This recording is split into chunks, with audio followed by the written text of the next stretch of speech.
때로는 열 마디의 말보다 아름다운 찬양이 우리의 마음에 더 감동을 주는데 오늘 그런 것 같습니다. 귀한 은혜를 주셔서 고맙습니다.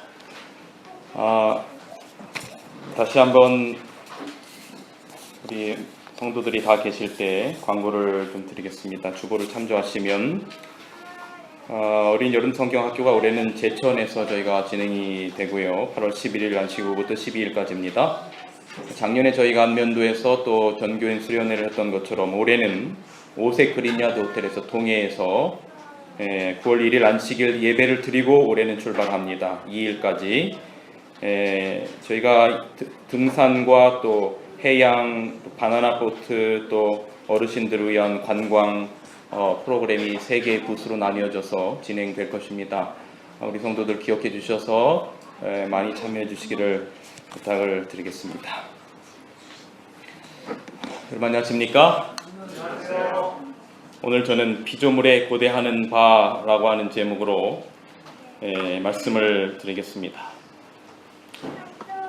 오늘 본문 로마서 8장 18절에서 23절까지의 말씀을 본문의 말씀으로 삼겠습니다. 생각건대 현재의 고난은 장차 우리에게 나타날 영광과 비교할 수 있도다 없도다? 없도다.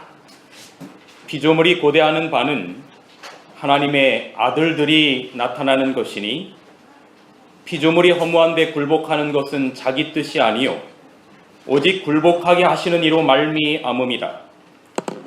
그 바라는 것은 피조물도 썩어짐의 종로로 탄 데서 해방되어 하나님의 자녀들의 영광의 자유에 이르는 것이니라. 피조물이 다 이제까지 함께 탄식하며 함께 고통을 겪고 있는 것을 우리가 아느니라. 그뿐 아니라 또한 우리 곧 성령의 처음 익은 열매를 받은 우리까지도 속으로 탄식하여 양자될 것 곧 우리 몸의 속량을 기다리느니라. 덥다라고 하는 말을 굳이 하지 않아도 다들 더위 때문에 고생이 많으십니다. 밤잠을 잘 주무시지도 못할 것이고 직장 여러 가지 일들로 인하여 또 많이 힘드실 텐데 오늘 주예전에 찾으신 우리 모든 성도들을 진심으로 환영합니다. 저희 집에는 뭘 갖다 놓으면 사람 말고는 다 죽습니다. 사람은 안 죽어가는지 모르겠는데 화초들이 몇 개 있었는데 다 죽었고 하나가 용케도 살아남았습니다. 남은 자입니다. 남은 자. 얼마 전에 물을 줘도 시들시들 하길래 햇빛을 못 봐서 그러나 하고 창가 쪽에다가 저는 나름대로 생각을 하고 놔뒀는데 깜빡했습니다. 일주일이 지나고 보니까 이파리가 다 타버렸어요. 알고 보니까 너무 뜨거워서 화상을 입은 거예요. 너무 미안하기도 하고 다시 물을 주고 실내에 두었더니 좀 살아났습니다. 이렇게 덥기 몇 주 전에 태풍 때문에 기온 이상으로 우리 기온이 가을 날씨 같았던 적이 있었죠. 이렇게 덥기 바로 얼마 전에 너무 좋았어요. 가을 날씨 같고 너무나 좋고. 그래서 제가 고향 아버지께 연락을 드리면서 아버지 요즘 시원해서 농사 짓기 좋으시죠? 라고 했더니 아버지가 하시는 말씀이 뭐냐면 날씨가 이렇게 시원하다가는 올해 포도 농사 망친다. 날씨가 다시 덥게 해달라고 기도해달라고.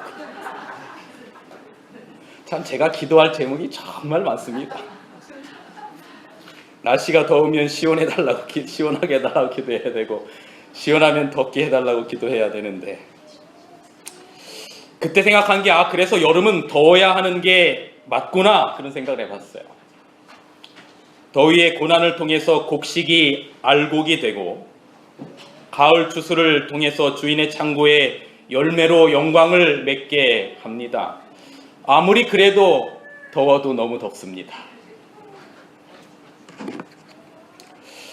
오늘 제가 함께 읽은 로마서 8장의 내용은 제가 상당히 좋아하는 말씀 가운데 하나인데, 오늘 본문 8장 18절 이전에는 우리가 하나님의 후사들이다 그랬어요. 우리가 하나님의 자녀고 하나님의 후사인데 우리가 영광을 받기 위하여는 그분과 함께 고난을 받아야 된다 하는 이야기가 로마서 8장 17절에 기록이 되어 있습니다. 우리가 하나님의 자녀들이고 하나님의 후사들이다.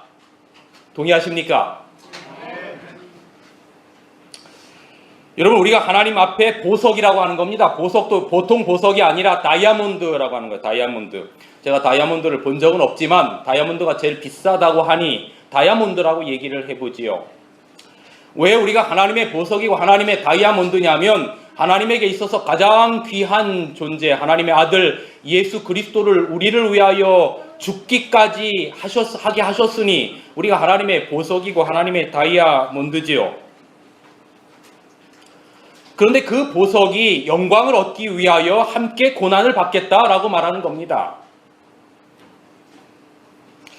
여러분, 이것은 우리가 하나님의 자녀고 하나님의 후사고 하나님의 영광을 얻을 백성으로서 반드시 통과해야 하는 것이고, 오늘 말씀드린 것처럼 자연의 이치를 통해서도 충분한 이유가 되는 것입니다. 그래서 오늘 로마서 8장에는 이렇게 말하는 겁니다. 생각건대. 이 말이 뭐냐면 생각해봐라 그 말입니다. 생각해봐라. 오늘날은 참 생각하기 싫은 세상이에요. 제가 가만 보니까 전화번호를 몇 개나 외우고 있나 생각해 보니까 저의 시골집 전화번호하고 제 아내 전화번호하고 제 전화번호 외에는 외우는 게 없더라고요. 그냥 단축키 하나면 다 끝나는 세상이고 별로 생각하고 살고 싶지 않은 세상이라 하더라도 이 문제는 핸드폰 외우고 안 외우고의 문제가 아니라 우리의 생명과 영생이 달린 문제이니 이 문제에 대하여 제발 너희들이 생각해 봐라 라고 말하는 겁니다. 세상의 다른 것들은 좀 덜 생각해도 이 문제에 관하여 한번 좀 생각해 봐라 하는 것입니다. 생각건대. 현재의 고난은 장차 우리에게 나타날 영광과 비교가 된다, 안 된다? 안 된다. 고린도서 4장 17절에는 이렇게 기록합니다. 우리가 잠시 받는 환난이 무겁다라고 말합니까? 가볍다라고 말합니까? 가볍다, 경하다. 왜 우리의 잠시 받는 환난이 경한가? 실제로 경해서가 아니라 가벼워서가 아니라, 여러분 생각해 보세요. 지금 여러분들이 당하고 있는 환난들을 한번 생각해 보십시오. 그것이 결코 가볍습니까? 그렇지 않아요. 남에게 있어서는 그 문제가 가볍게 생각된다 할지라도 그 일을 당하는 당사자의 입장에서는 세상 무너지는 일들을 당할 수 있는 것입니다. 그런데 왜 우리가 잠시 받는 환난이 경하다고 가볍다라고 이야기하냐면 그 다음에 올 영광이 너무나 크고 중하기 때문에 그거에 비하면 지금 당하는 환난은 뭐한 것이다? 가벼운 것이다. 금 한 돈이 있다고 합시다. 너무 귀합니다. 만약에 이게 여러분의 집에 있다면 좋겠지요. 얼마나 귀한 금입니까? 그런데 이 귀한 금 한 돈이 만약에 다이아몬드 한 캐럿이 있으면 금 한 돈의 가치는 다이아몬드 한 캐럿의 가치 때문에 보이지가 않는 것입니다. 가치라고 하는 것을 생각해 보는 것입니다. 이것이 나에게 지금 귀하고 가치 있는 것이지만 이것보다도 비교할 수 없을 만한 중하고 아름다운 영광의 가치가 올 때 이것은 작게 여겨지는 것입니다. 제가 대학 다닐 때 10년 된 디코를 40만 원을 주고 사서 너무나 기뻤습니다. 야, 드디어 내가 차 오너가 되었구나.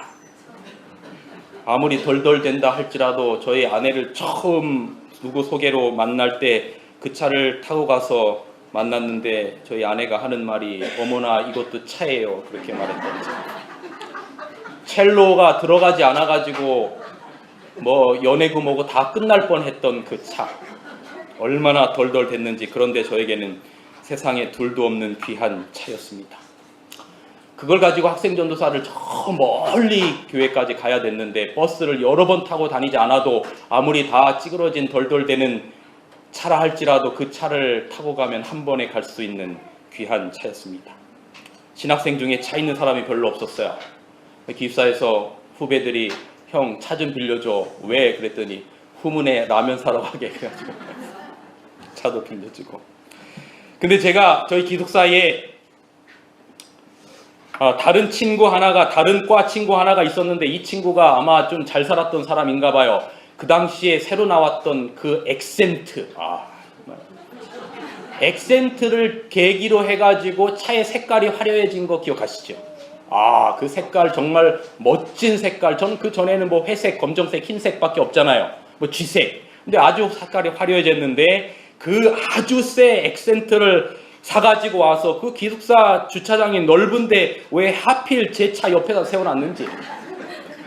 제가 그 차를 타고 딱 안에 들어가 보니까 뭐 차가 완전, 이거는 그 당시에 저의 마음에는 벤츠가 부럽지 않을 만큼 좋은 차였습니다.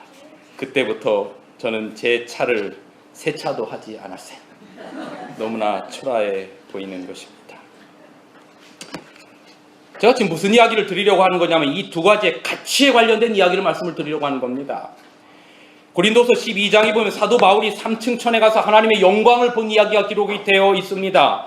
하나님 나라에 올라가서 이 하늘에 우리가 생각하는 3층 천을 이렇게 이야기합니다. 첫째 하늘은 대기, 우리가 보는 구름이 있고 한 이 대기고, 둘째 하늘은 우주고, 그 더 위에는 하나님의 성소, 하나님의 영광, 하나님의 보좌가 있는 바로 그 3층 천에 올라갔어요. 그리고 그곳에서 이 바울이 하나님의 영광을 본 것입니다. 하나님의 보좌를 보았어요.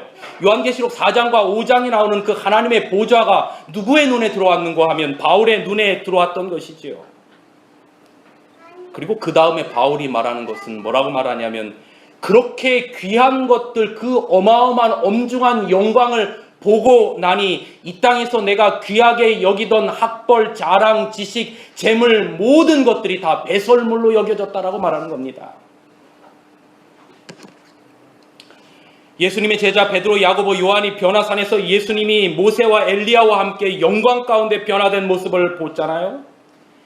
그 모습을 보자마자 베드로가 뭐라고 말합니까? 이 밑에 변화산 밑에는 내려가고 싶지가 않은 거예요. 그래서 주님한테 말하죠. 주님, 우리가 여기서 하나는 주님을 위하여, 하나는 모세를 위하여, 하나는 엘리야를 위하여 초막 셋을 지어드릴 테니 이곳에서 지내면 안 되겠습니까? 베드로는 여러분 평생 그 변화산의 영광을 잊지 못했습니다. 베드로 전후서를 기록할 때에 베드로의 머리 가운데 기본적으로 들어있었던 사상과 생각이 무엇인가 하면 그 영광의 모습을 기억하는 겁니다.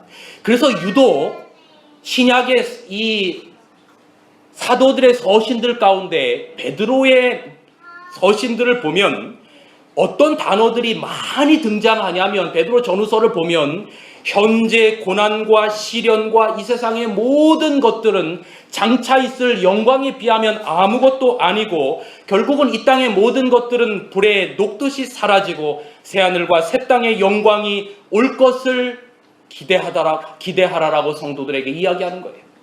그 이유가 뭐냐면 자기가 그 영광을 바라보았기 때문인 것입니다.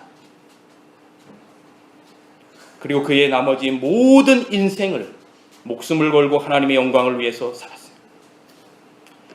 여러분, 오늘 교과에서 공부한 스데반이 사도행전 9장에서 돌에 맞아 죽을 때에 머리가 깨지고 상처가 나는 그 아픔과 고통 가운데 여러분 스데반의 눈을 여셔서 예수님께서 하나님의 보좌를 보이셨어요. 그리고 그 하나님의 보좌 우편에 그렇게 그리고 오매불망 보고 싶었던 예수님께서 앉아 계신 겁니다. 그 영광을 보자 지금 사도 바울이 돌에 맞는, 여러분 이것이 경한 겁니까? 그렇지 않아요. 얼마나 고통 가운데 죽어가야 되는 그 고난의 상황 가운데 죽음의 두려움 앞에 그 죽음의 두려움이 다 사라지고 그의 고개를 들면서 하나님의 보좌를 바라보며 했던 말이 무엇입니까? 아버지, 저들을 용서하여 주시옵소서.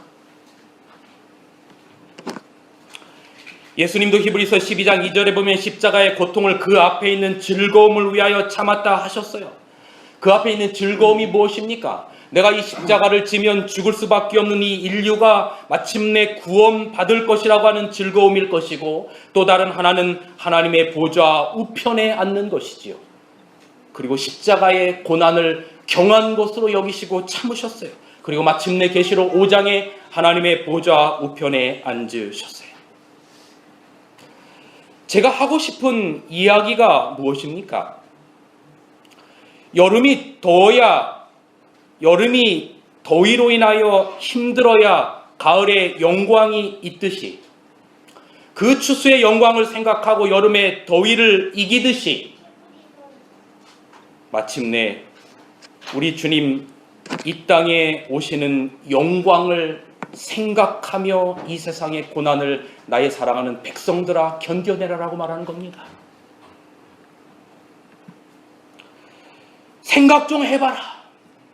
너의 현재의 고난이 장차 우리에게 나타날 영광과 비교가 되는지 생각해 보아라. 왜요? 우리의 낮은 몸이 변화가 되어서 예수님과 같은 영광스러운 몸을 입을 그날이 있다라고 말하는 것입니다.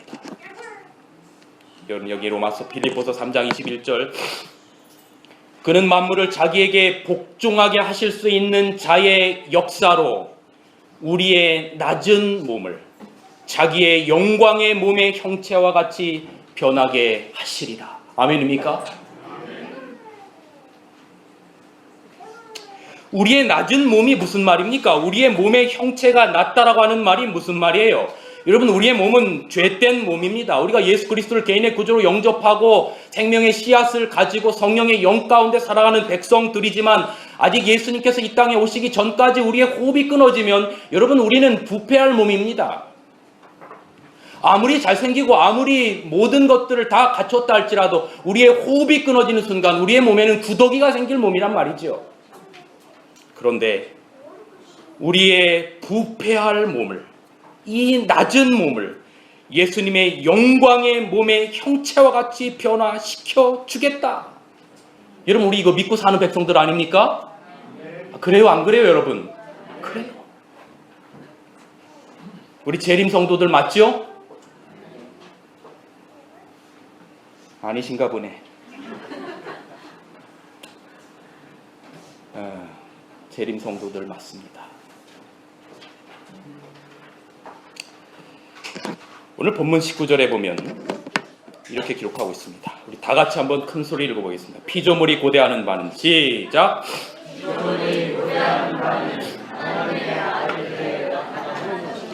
피조물이 고대하는 바가 누가 나타난 것이다?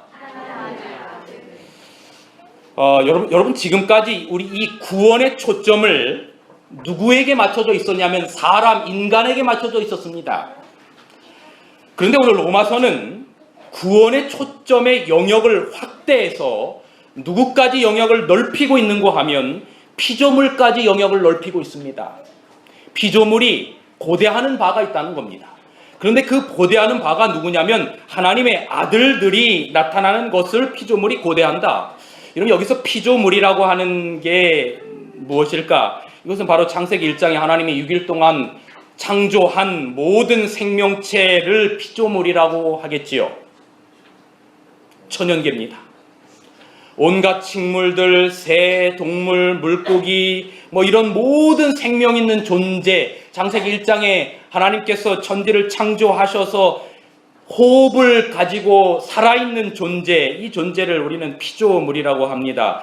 이런 거 하나님께서 만드시고 아담에게 뭐라고 말씀하셨냐면 창세기 1장 26절에 하나님이 아담 하와에게 복을 주시며 그들에게 이르시되 생육하고 번성하고 땅에 충만하라, 땅을 정복하라, 바다의 모든 고기와 공중의 새와 땅에 움직이는 모든 생물을 뭐하라? 다스리라. 지구 통치권을 주는 겁니다. 전에 한번 말씀을 드린 적이 있습니다. 다시 말하면 아담아 너는 지구의 네가 왕이다 그겁니다. 지구의 제사장이다. 이것이 신약 성경에는 왕과 제사장이다 라고 하는 의미를 가지고 있습니다. 네가 통치자다 그 말입니다. 그런데 이 다스리라라고 하는 말의 의미가 원어로 이 아바드라고 하는 이 말은 엄마가 자식을 사랑하여 기저귀 갈고 빨래해주고 품고 젖을 먹이고 하는 그런 의미를 가지고 있는 것이 다스리다라고 하는 아바드의 의미입니다. 그러므로 아담은 지구의 피조물들을 아바드와 같은 엄마와 같은 사랑으로 다스리는 통치자, 그 통치자가 아담이었던 것입니다. 근데 이 통치권이 아담이 선악과를 먹고 죄를 범했을 때 누구에게 넘어갔냐면 사단에게 넘어갔습니다. 지구의 통치자가 누가 됐냐면 사단이 되었어요. 이것을 욥기 1장에 보면 알 수 있는데 우주에 장자총회가 있었죠. 그런데 이 지구 대표로 누가 올라갔냐면 사탄이 올라갔어요. 그래서 하나님께서 사탄에게 묻죠. 네가 어디서 왔느냐? 제가 이 땅을 두루 다니다 왔나이다. 이 땅이 바로 창세기 1장에 땅이 공허하며 혼돈했다. 그 땅과 같은 말이에요. 그러니까 아담이 이 사탄이 어디서 왔다는 이야기입니까? 지구에서 지구 대표로 간 것입니다. 지구 통치권이 아담에게서 사단에게로 넘어갔다는 아주 확실한 증거가 하나 있는데 그게 누가복음 4장 6절입니다. 예수님이 침례를 받으시고 광야로 가셔서 3가지 시험을 받으시는데 그 중에 2번째 시험이 높은 산으로 데려가서 천하 만국을 보이며 사단이 예수님에게 말하기를 보고 뭐 해라? 절하라. 그러면 이 모든 것들을 내게 주리라 라고 말하면서 사단이 누가복음 4장 6절에 이렇게 이야기를 합니다. 천하 만국을 보이며 가로되 이 모든 권세와 영광을 내가 누구에게 주리라? 그러니까 이 사단이 지금 무슨 말을 하는 거 하면 이 지구의 통치권자는 누구라고 하는 이야기를 하는 겁니까? 나다. 그런데 네가 이 산꼭대기로 데려가서 이거 천하 만물을 보고 여기다 절하라. 그러면 이 모든 권세와 그 영광을 내가 내게 주리라. 예수 너에게 주겠다. 사단이 그 말이죠. 그 다음에 사단이 뭐라고 말하냐면 이것은 그랬어요. 이것이 뭐냐면 모든 권세와 그 영광, 지구 통치권은 내게 넘겨준 것이므로 그러니까 아담이 누구에게 넘어갔냐면 아담의 타락 후에 사단에게 넘어간 것입니다. 내게 넘겨준 것이므로 내가 너에게 주기를 원하면 줄 수 있으니 한번 절해봐라. 그렇게 말했던 것입니다. 여기 선지자 왕 682페이지에 더 분명히 기록하고 있어요. 사단은 인류를 순종의 길에서 떠나게 한 그 성공의 방법으로, 다시 말하면 아담과 하와를 선악과를 먹게 한 그 방법으로 이 세상 신이 되었다. 전에 아담의 것이었던 통치권은 누구에게로 넘어갔다? 찬탈자 사단 루스벨에게로 넘어갔다. 이러면 이렇게 지구의 통치권이 아바드 사랑의 통치권이 사단에게 넘어가고 나니까 피조세계가 다 저주를 받습니다. 그래서 창세기 3장 17절서부터 보면 땅이 저주를 받고 가시덤불과 엉겅퀴를 내겠다. 내가 땀을 흘려야 먹고 살겠다. 그랬습니다. 사람의 죄로 말미암아 통치권이 사단에 넘어가고 그 탄식과 고통이 인간에게만 임한 것이 아니라 모든 피조세계에 임했다는 것입니다. 자, 이게 오늘 본문의 말씀입니다. 보시겠습니다. 다시 한번 보시면 피조물이 다 이제까지 함께 뭐하며 탄식하며 사단의 통치권 아래 있는 이 지구의 피조물들이 다 함께 탄식하며 함께 고통하는 것을 누가 안다? 우리가 안다 했습니다. 제가 이 앞에다 곰 사진을 하나 가져왔는데 곰이 통통합니까? 앙상합니까? 피조물이 고통당하는 겁니다. 제가 여기다 좀 더 심한 사진을 넣을까 말까 하다가 너무 좀 혐오스러운 것 같아서 뺐는데 원래는 어떤 사진을 넣으려고 했냐면 개 도사라는 사진을 넣으려고 했어요. 야, 근데 정말 끔찍합니다. 끔찍해요. 개 도사라는 사진. 피조물이 이렇게 함께 탄식하며 고통하는 것을 누가 안다? 우리가 안다. 우리가 알지 못하는 사이에 얼마나 많은 피조물들이 인간의 죄로 말미암아 이렇게 되었는지 몰라요. 자, 그러니까 이런 피조물들이 뭘 고대하겠습니까? 다시 아담의 사랑의 통치 시대를 그리워하는 겁니다. 그래서 로마 8장 19절에 이렇게 말하는 거예요. 피조물이 고대하는 바는 누가 나타나는 것이니 하나님의 아들들이 나타나는 것이다 라고 말했습니다. 여러분, 이 말을 조금 더 한국말 성경보다는 히브리어 원어의 성경을 보면 이해가 쉬운데 제가 쉽게 설명을 드릴게요. 이 하나님의 피조물이 고대하는 바가 하나님의 아들들이 나타난 것이다 라고 하는 이 말의 의미가 어떤 말인가 하면 이런 말입니다. 여기 히브리어 세 단어가 섞였는데 어떤 단어가 섞였냐면 무엇으로부터라고 하는 무엇으로부터 하는 아포라고 하는 말이 들어가 있어요. 어떤 말이 들어가 있다고요? 아포. 그 다음에 머리라고 하는 카라라고 하는 말이 들어가 있고 잡아, 느리다, 빼다라고 하는 데코마이라고 하는 말의 원어입니다. 그러니까 다시 말하면 아포, 카라, 데코마이라고 하는 말의 원어인데 이 세 단어의 의미가 뭐냐면 마치 이 머리를 누군가를 우리가 기다릴 때 어떻게 합니까? 머리를 쭉 잡아 빼잖아요. 이렇게 쭉 잡아 빼고 어떤 목적물을 향하여 바라보는데 뒤꿈치를 어떻게 합니까? 들어요. 목을 쫙 빼고 어떤 목적물을 향하여 그것을 기다리면서 뒤꿈치를 들고 있는 이 모습, 바로 이 모습이 어떤 모습인가 하면 피조물이 하나님의 아들이 나타나기를 고대한다라고 하는 의미예요. 이게 바로 아포카라 데코마이라고 하는 말의 의미입니다. 그러니까 이 말의 의미가 얼렁뚱땅 기다리는 말 같아요. 정말 간절한 마음으로 기다리는 것 같아요.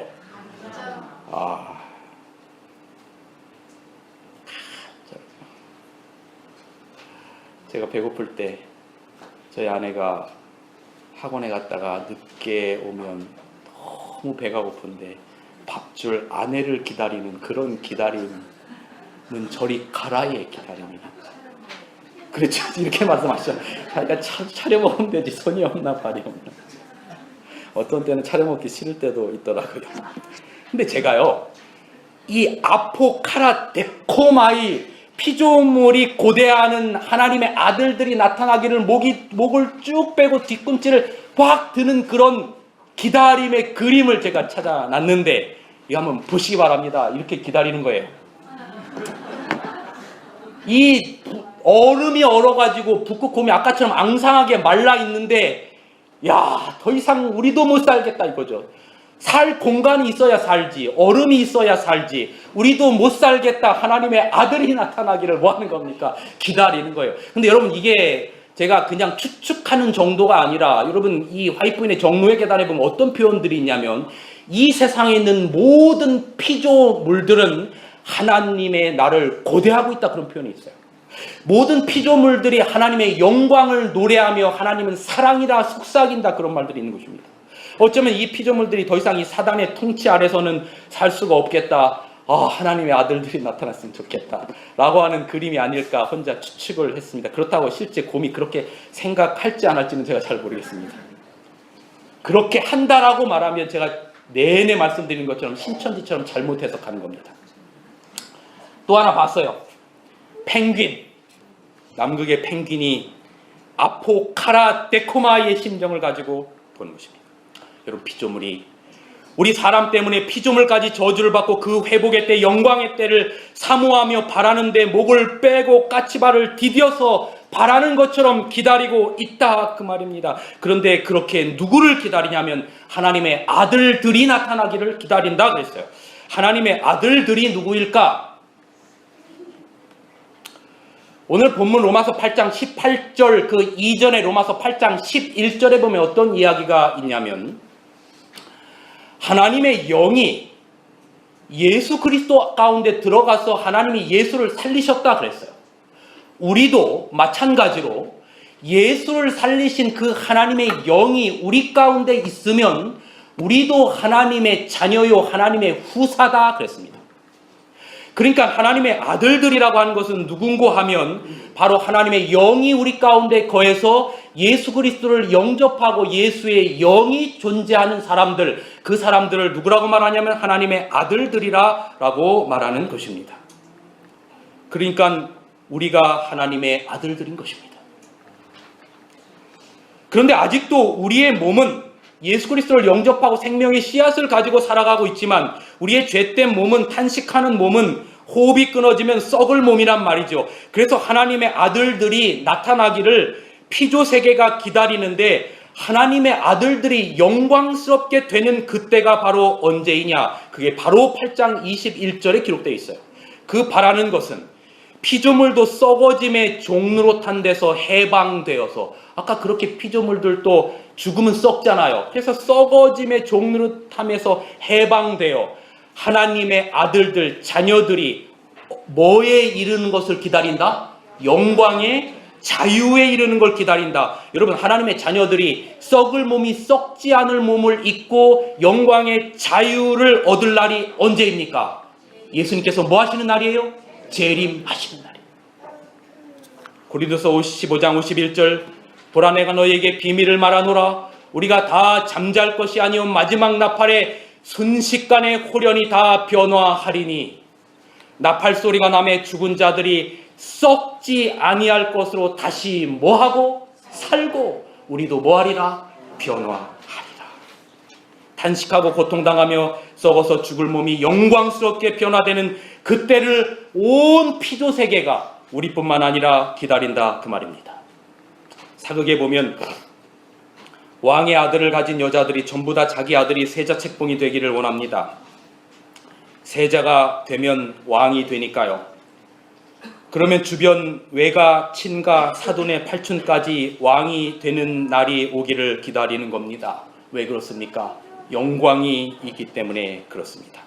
이게 바로 그 말이에요. 그 바라는 것은 피조물도 썩어짐의 종로로 탄 데서 해방되어 하나님의 자녀들의 영광의 자유에 예수님께서 이 땅에 오실 그날을 피조물들도 기다리고 있다라고 하는 것입니다.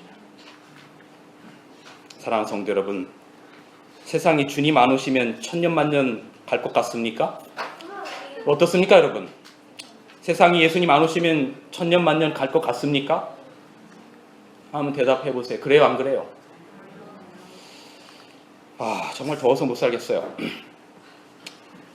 지구 역사를 보니까 지나간 100년 동안 지구가 약 어느 정도 지금 2018년 살아가는데 요 2000년 전에 100년 동안 지구가 얼마나 온도가 올라갔냐면 0.75도가 올라갔는데 지구가 이렇게 되는 겁니다.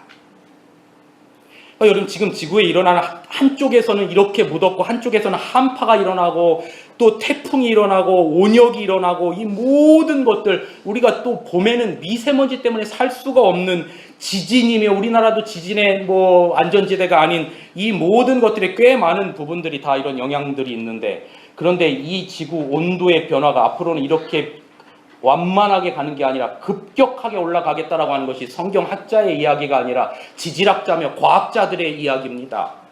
앞으로 지구가 조금만 더 올라가서 1도에서 1.5도가 더 올라가고 만약에 2도까지 지구가 온도가 올라가면 어떤 사태가 벌어지는가 과학자들이 연구를 해보니까 여기 약 2020년까지 1도가 상승할 거라고 그래요. 그러니까 2년 남았습니다. 1도가 상승하게 되면 약 4억에서 17억 명이 물 부족을 경험한다는 겁니다. 우리나라도 이제 물 부족 국가에 들어간다는 거고요. 그 다음에 홍수와 폭우 위험이 증가하고 양서류는 멸종하고 산호의 백화현상 다 일어나는 거잖아요. 생물의 다양성의 변화가 일어납니다. 우리나라에서 옛날에 잡히던 한류 어종들이 더 이상 잡히지 않고 동남 어종들이 잡히고 이제 우리나라에서 바나나를 생산할 수 있고 이런 게 다 그렇게 되는 거죠.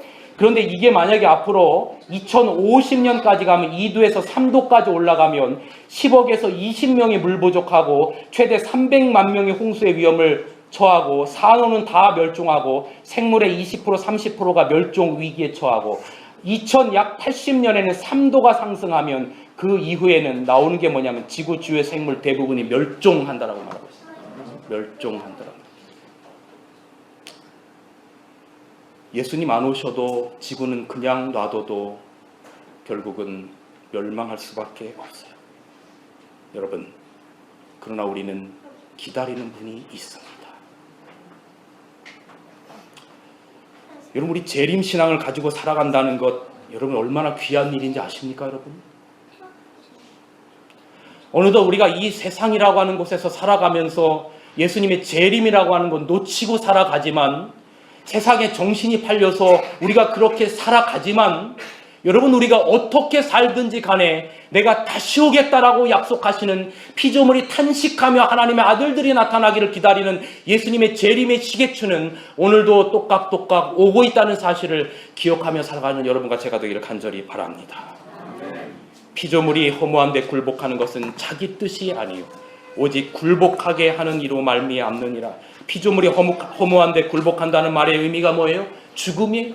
죄의 싹은 사망, 이 사망에서부터 벗어날 사람들이 아무도 없어요. 모든 피조 세계가 죽어가고 있어요. 주님 오셔야겠습니다.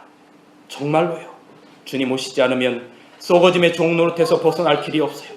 지난주에 말씀드린 것처럼 신천지를 비롯해서 일부 교파가 이 세상의 천년 왕국을 이 세상에서 보낸다고 하죠. 아니에요. 지구는 천국화가 되는 게 아니라 점점점 극심의 고통의 장소가 되어가고 있어요. 온 피조 세계가 간절히 목을 빼고 예수님의 재림을 기다리고 있어요. 여러분, 오늘 본문 로마서 8장에는 3번의 탄식이라고 하는 단어가 나오는데, 첫째는 22절에 보면 피조물이 탄식한다 그랬고, 그 다음에 두 번째 23절에 보면 예수님의 재림을 기다리는 우리도 탄식한다 그랬고, 세 번째는 누가 탄식한다 그랬냐면 성령도 말할 수 없는 탄식으로 우리를 위하여 간구하시겠다 그랬어요. 여러분, 우리가 이 세상을 살아가면서 희망 있는 이유가 뭔지 아십니까? 우리를 위하여 탄식하며 중보하시는 예수님과 성령께서 계심을 인하여 하나님 앞에 감사하게 되기를 간절히 바랍니다. 여러분, 고난과 고통의 시련 속에 눈물을 가지고 살아갑니다. 그런데 이것이 잠시 잠깐이라고 하는 것입니다. 하나님의 영광에 비하면 이 땅에서의 잠시의 고난, 70년, 80년 인생의 고난은 아무것도 아니고 눈 깜짝할 사이라는 것입니다. 하나님의 나라의 영광에 비하면 우리의 고난은 가벼운 것입니다. 우리 믿음의 선조들이 다 그렇게 살았어요. 이 사람들은 다 믿음을 따라 죽었어요. 약속을 받지 못하였으되 그것들을 멀리서 보고 환영하며 땅에서는 외국인과 나그네의 힘을 증언하였으니 그들이 이같이 말하는 것은 자기들이 본향 찾는 자임을 나타내미라. 그들이 나온 바 본향을 생각하였다면 돌아갈 기회가 있었으려니와 그들이 이제는 더 나은 본향을 사모하니 곧 하늘에 있는 것이라. 이러므로 하나님이 그들의 하나님이라 일컬음 받으심을 부끄러워 아니하시고 그들을 위하여 한 성을 예비하셨느니라.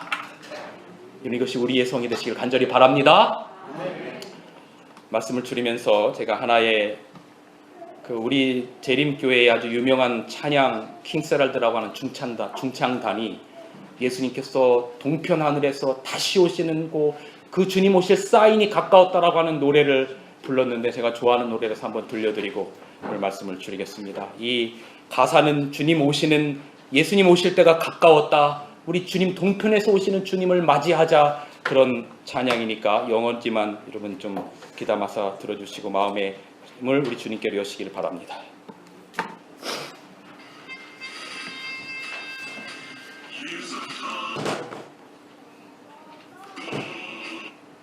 Since I first heard it told, how Jesus would come again someday, if that fair seems so, must have held the feel how much closer His coming is today.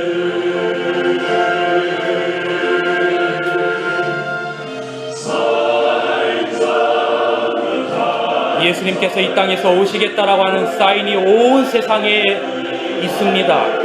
There's a brand new feeling in the air. 공중에서 우리 주님 우리의 기다림처럼 잠시 잠깐 이 땅에 오실 것입니다. 여러분의 눈을 하늘을 향하여 드시기 바랍니다. 주님 오시는 그 사인에 주목하시기 바랍니다.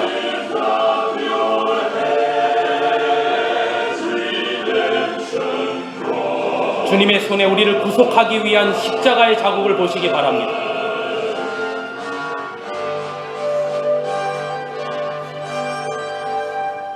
Wars and strife on every hand, and violence fills our land. Still some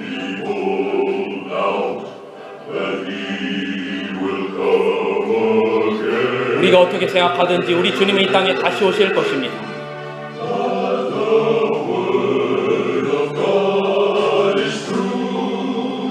하나님의 말씀은 진실되고 하나의 오차도 없으니 약속대로 주님 다시 오실 것입니다.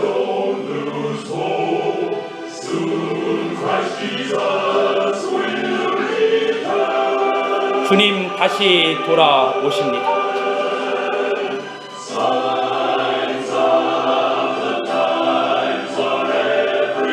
예수님께서 다시 오시겠다라고 하는 징조가 온 천하 만국에 퍼지고 있습니다.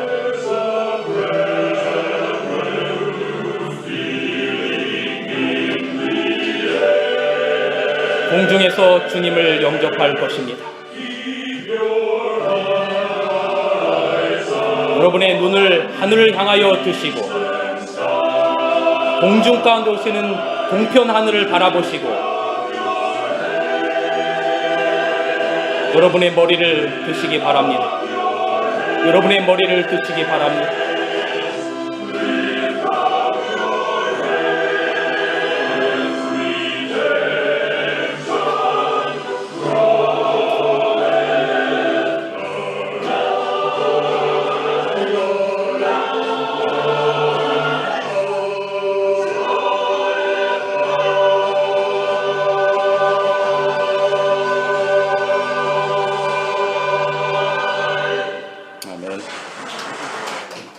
여러분, 우리 주님 다시 오실 것입니다. 이 땅에 우리가 당하는 잠시 환난에 경한 것은 마침내 우리 주님 오셔서 우리가 하늘나라 갈 때 그 모든 것들은 하나님 앞에 그 영광 앞에 아무것도 아니게 될 것입니다. 점순수한 신앙으로 돌아갑시다. 예수님의 재림을 다시금 고대하면서 우리가 이 세상의 모든 고난과 풍파들을 이겨내고 마침내 주님을 맞이하게 되기를 간절히 바랍니다. 주께서 호령과 천사장의 소리와 하나님의 나팔로 친히 쫓아 강림하시리니 그리스도 안에서 죽은 자들이 먼저 일어나고 그 후에 우리 살아남은 자도 저희와 함께 구름 속으로 끌어올려 공중에서 주를 영접하게 하시리니 그리하여 우리가 항상 주와 함께 있으리라. 말씀을 마치겠습니다. 잠깐 우리 주님 다시 오시겠다고 약속하신 그 약속을 믿으며 살아가는 오늘 이 자리에 머리 숙인 당신의 백성들을 위해 우리 하나님의 사랑과 예수 그리스도의 은혜와 성령 하나님의 감화감동 교통하심이 우리 주님 이 땅에 오시는 그날까지 함께하여 주시옵소서. 예수님의 이름으로 간절히 기도하옵나이다. 아멘.